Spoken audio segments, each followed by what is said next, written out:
Welcome to Advanced Practice, where we brew together excellence in mental health practice.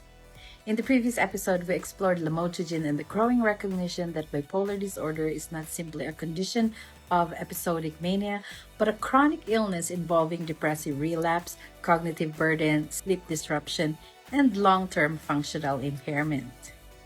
Historically, bipolar disorder treatment focused heavily on mood stabilizers and anticonvulsants. But the rise of second-generation antipsychotics reflected a growing recognition that dopamine dysregulation, psychosis, agitation, sleep disruption, impulsivity, and mixed features were central components of many bipolar presentations.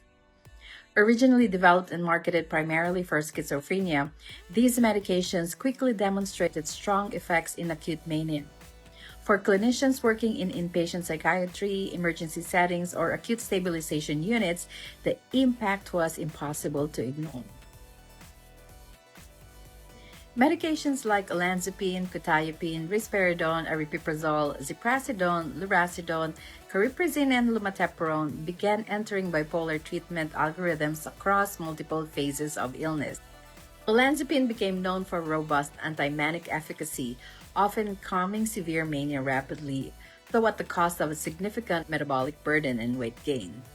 Quetiapine emerged as one of the few agents effective across mania, bipolar depression, and maintenance treatment, but sedation and metabolic concerns remained substantial. Risperidone demonstrated strong anti-manic effects, particularly in acute agitation and psychosis, though prolactin elevation and extrapyramidal symptoms became more important considerations. Then came partial dopamine agonists like aripiprazole and later cariprazine, introducing a different pharmacologic approach.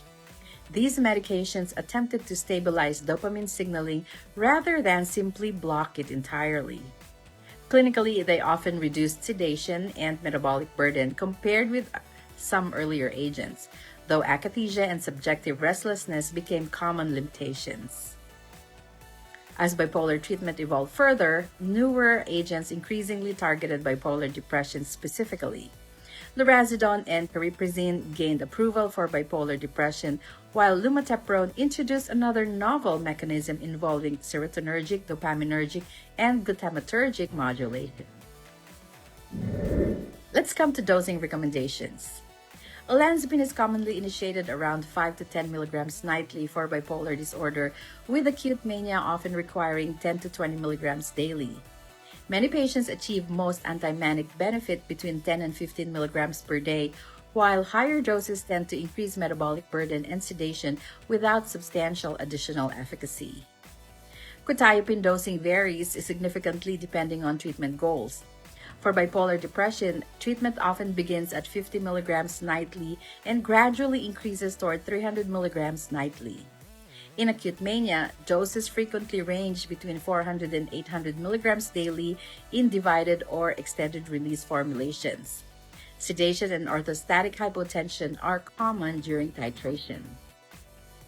Risperidone is often started around 1 to 2 milligrams daily, with acute mania commonly treated within the 2 to 6 milligram per day range.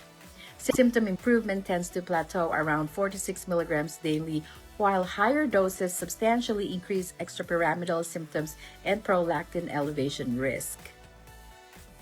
Aripiprazole commonly begins at 10 to 15 milligrams daily for bipolar mania and maintenance treatment.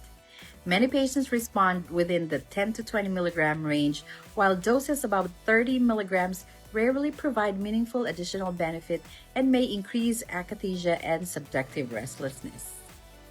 Ziprasidone is frequently initiated at 20 to 40 milligrams twice daily with food, then titrated toward approximately 80 to 160 milligrams daily. Adequate caloric intake is essential for proper absorption, and clinicians must remain mindful of QD interval consideration. Lurasidone is typically started at 20 milligrams daily with food for bipolar depression, with many patients responding between 20 and 60 milligrams daily. Some individuals may require titration up to 120 milligrams depending on symptom severity and tolerability. Cariprazine dosing often begins at 1.5 milligrams daily.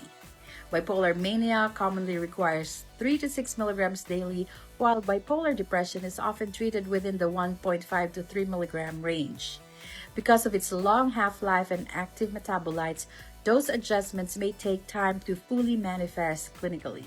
Lumateperone is currently dosed at 42 milligrams once nightly for bipolar depression and schizophrenia without routine titration requirements. Compared with many other antipsychotics, lumateperone tends to demonstrate relatively lower rates of extrapyramidal symptoms and metabolic complications, though sedation may still occur in some patients. Because second-generation antipsychotics also transform the medical burden of psychiatric care. Weight gain, insulin resistance, dyslipidemia, diabetes risk, sedation, sexual dysfunction, prolactin elevation, and cardiovascular concerns became increasingly important parts of psychopharmacology. Psychiatry could now stabilize patients more effectively in many cases, but clinicians also had to confront the long-term metabolic consequences of treatment itself. How do clinicians balance psychiatric stabilizations against long-term physical health? A medication may reduce mania, prevent hospitalization, improve sleep, and reduce suicidality, while simultaneously increasing obesity, diabetes risk, fatigue, and cardiovascular burden over years of treatment. There are no perfect answers. Another important shift involved polypharmacy. As second-generation antipsychotics expanded, treatment regimens became increasingly layered. Many patients were no longer maintained on a single mood stabilizer alone.